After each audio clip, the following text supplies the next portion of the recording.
What's going on, everybody? This is Ash Kumra with Youngry. We are here with my man, Marlon Nichols. He is a very accomplished venture capitalist. He's worked with many amazing brands, including Thrive and some others, which we'll talk about in a bit. But why we're here is because he did a really cool panel today on investments and diversity and other aspects. And so let's just get into it. How you doing, man? I'm good, man. Good to have you. Thanks for having me. Hey, man. You've been trying to do this for a while, right? Yeah. So tell us, what do you do for a living? So I help run a venture capital firm that invests in seed stage companies. It's called Cross Culture Ventures, and it's a thematic. We take a thematic approach to investing. So we call it cultural investing, and essentially what we're looking for, big shifts in consumer behavior, economic shifts, demographic shifts, things like that, and try to find companies that are building solutions that that meet those challenges or those emerging trends. Okay. So what is a deal that comes to mind? I mentioned Thrive, but is I can talk about Thrive. Yeah, we love Thrive. So one of the themes that we see is the democratization of healthy lifestyles, right? That could mean knowledge about exercising, access to to facilities to exercise, or just knowledge of how to exercise, or it could be about eating better, right? And having good food available to you, right? Which has been an issue for most diverse communities and also poor communities, right? There's not a Whole Foods in some random place in the middle of the country, right? So what do those people do to get healthy choices? They just don't have them, right? So Thrive is a great example of meeting that challenge, right? Making it providing all the same foods and products that you'd see in a Whole Foods at 40 to 50% the price tag that you'd see there. Wow. And because it's all internet based, like the products are delivered directly to you, so it doesn't matter where you live. That's amazing. Yeah. What was the genesis before this venture capital firm? Because you've been doing investments, you've worked with other groups. Like, walk us through the genesis of why this needed to happen, your venture capital firm. Yeah. So, think about what's happening in America right now in terms of the tanning of America, right? Brown people becoming the majority rather quickly. And a lot of those communities,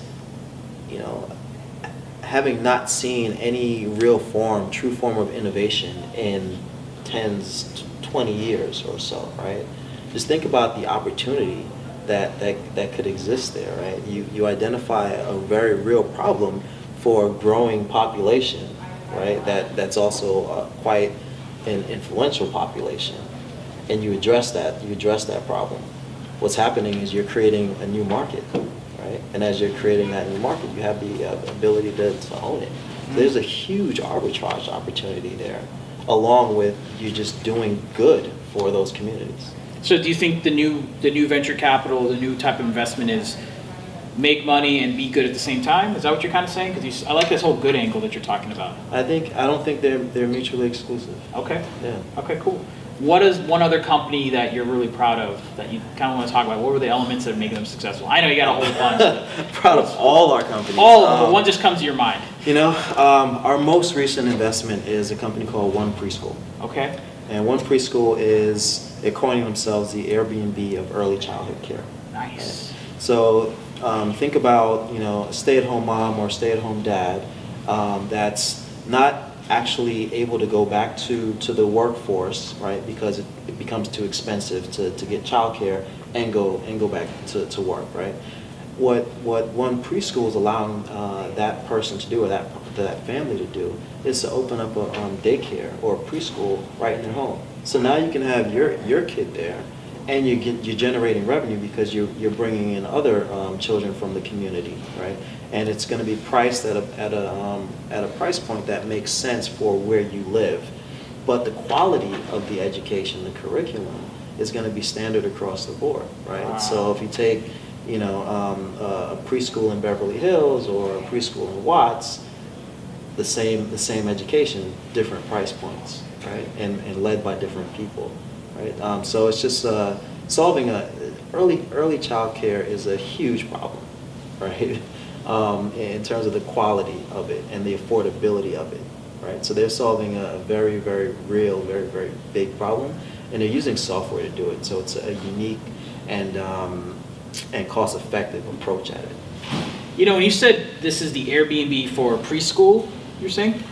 Early childhood care. Or early childhood care, I should say.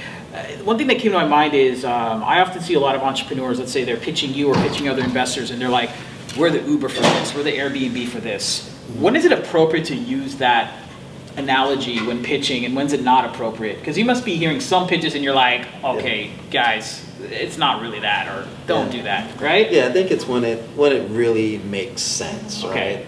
So, you know, what is Airbnb, right? It's people opening up their homes as kind of hotels or bed and breakfasts, right? Without actually running a bread and breakfast or having to deal with the operational overhead of doing that. This is exactly what they're doing, but for early childhood care. Yeah. So it's one-to-one, right? Okay. So it makes sense. You know, where you just don't want to be silly with it, right? Yeah. Where it makes sense, do it and move away from it. But no one's going to get an investment or have an investment rejected on their one-line statement, right? Mm-hmm. If it's interesting, we're going to talk about it. You know, first conversation is probably going to be a half an hour to 45 minutes, and if it's still interesting at that point, then we'll have more conversations. Okay. One last question on your investment hat before we get into why you're here for South by. What are some industries or sectors or just in areas that you and your firm have not invested in, but you're kind of hot on? You're like, I'm kind of looking for this subconsciously, like you're thinking about it.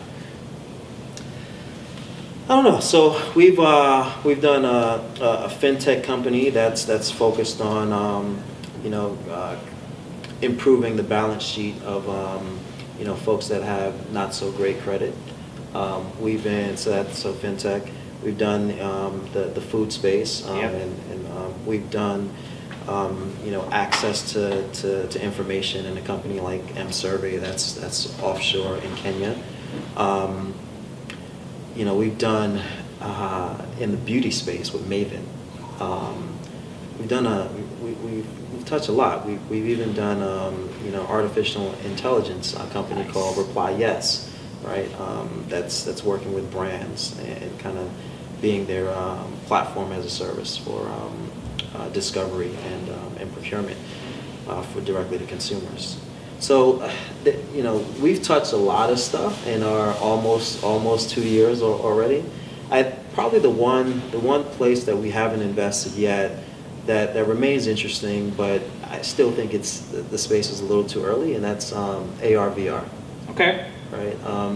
I think there's a ton of potential, particularly around AR, but the devices aren't in enough hands yet, right? And I think until that happens, content is going to remain limited, right? Because who's gonna spend the time to build a bunch of content for a small user base? Yeah. Right. It's kind of chicken and egg too, right? Because if content existed, maybe more people would buy these devices. But couldn't you also say that because it's a small audience, because people I know that are in AR, they're in it. Like they are like that Snapchat audience that's like on it every day. They're just consuming it. They're sharing it. Couldn't you say that argument like, well, it's not a billion people, but it's like a million people, but they're really engaged? Could you do that argument? Or no? Or is it that or too early? I think it's too early. Okay, Still. all right. I think it's probably 2 to 3 years out. I think what you're seeing with like HTC, Google, and some other folks where they have they're leveraging cell phones, which everyone has, and you're attaching cell phones to these headsets, and that's bringing the price point down for this stuff. So I think that'll get the equipment in more folks' hands. And hopefully that'll spike content creation, but I still think it's about 2-3 years out. Okay. Yeah. Well, and in that space specifically, I think tools to aid in the cost and time of developing content is interesting. I think companies that are doing things around distribution across platform for VR would be an interesting play. I think those are the two like areas within it that I get excited about. I don't think I get excited about a content creation company, and I don't think I get excited about a hardware company. Okay. So you're here at South by. I mean, you were at a panel just now. Why don't you tell us, people who did not get to see it, what's it about? So yeah, we just did a panel that was focused on the importance of investing in diverse communities and diverse founders. Me and my company, we're here all weekend and we're doing a few things. Susie Rue, a venture partner on our team, she's going to be talking about the intersection of technology and entertainment. Nice. And bridging Silicon Valley and Hollywood. I got another panel tomorrow, which is talking about the intersection of tech and sports. So another really interesting thing for us. And and I think I have another one that I'm blanking on right now, and someone's going to be mad. HBCUs. No, that's a tech and sports one. Okay. Yeah. So today's panel specifically, what was the main theme or thesis that you wanted someone to just absorb when they're listening to it? Like, what's the thing you're like, oh, this is why I needed to attend this? Like, what was the key thing, takeaways? Yeah, it's that, there are a number of takeaways. I would start with that there's some tremendous opportunities for diverse communities. And my belief is that you have to have something that's very unique, very distinct about either your experience or domain experience that qualifies you to take a venture forward. And so when you think about the challenges that some of these underrepresented folks face in their communities, they truly understand those challenges, right? No one's going to be better to go after those challenges than them, right? So there's a huge opportunity in that space. Okay. What else at South by excites you? Like, what are you kind of looking forward to outside of the things that you and your team are doing? Anything you want to check out on your own? For me, it's all about just meeting with other investors and interesting entrepreneurs and seeing what's out there, learning. Okay. Essentially. I've never been coming here for, I think this is my 4th or 5th year. Damn, man, you're a veteran. Right? Some years it's been like come in for one night and do a panel and leave. But I'm here for the whole weekend this time. It's just, no agenda. Just come and be open and learn. Okay. And hopefully we'll find an amazing, entrepreneur and company that we can invest in. Well, that's why we Facebook Live it. Someone might be hearing this, be like, holla at our boy here. Yeah, come see me. Well, before I ask my last question, I just want to say thank you for doing what you're doing. I've followed you for a few years now. I mean, I met you before you did this venture capital firm. I saw you when you were doing, the stuff with Troy, and now you're in this new chapter. Mm-hmm. Troy's a part of this. So, I know, but I'm just saying with his venture, his main venture, if you know what I mean. Okay, yeah. Just thank you, because we need more of this. I mean, I'm someone who, I don't like to say I'm an American at the end of the day, but I also have, immigrant heritage, I have Indian heritage. So I see what you're talking about from a diversity standpoint, why it needs to be needed from my own eyes as an Indian American. Mm-hmm. But, so it's cool that you are investing in both amazing ventures, and you're also trying to find ways to enable people that have a diversity background who might not always have those opportunities. So thank you for that. I think it's needed.